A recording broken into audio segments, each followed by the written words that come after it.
The contents of the boys' and girls' classes were the same in the morning. It was all in the beginners' textbooks. It was different in the afternoon. The boys learned riding and shooting, while the girls learned the techniques of physical training, grappling, and needlework. The morning arrangements were for them to enter the school at 4:45 in the morning and leave at 4:45 in the afternoon. The afternoon arrangements were for them to enter the school at 4:45 in the morning and leave at 4:45 in the afternoon. If the children lived far away or had difficulties, the academy would also provide dormitories and meals. For this reason, Jiang Pengji specially transferred a good-tempered corporal from the military camp to be a martial arts instructor for the boys. She also asked Jiang Nongqin to transfer a few outstanding and patient female soldiers from the female camp to be the instructors for the girls.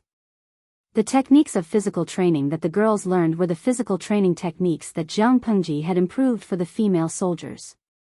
The children were still young and very malleable. When this batch of children grew up and the outside world saw the effects of the teaching, the girls' class in the Golden Scale Academy could truly gain a foothold. The blue and white school uniforms that these children wore gradually became a familiar symbol to the people of Xiangyang district. Wei Jingxian, who had finished her official duties for the day, returned home. As soon as she entered the main hall, she saw the boy from Fengzhen's family reprimanding Changxing rigidly. Changxing, who was dressed in red, still had her head lowered. She stuck out her tongue and licked the bee sugar coating on the outside of the hawthorn fruit until it was wet. What situation was this? You can't leave the manor as you wish in the future. There are more and more outsiders and the security in the district is not as good as before. Changxing has a wet nurse. After saying that, she slurped again. Sparkling saliva hung from the corner of her mouth. The sugar coating on the hawthorn fruit in her hand had also been licked away. That won't do. It was still dangerous for the elderly, the weak, women, and children to encounter sudden incidents.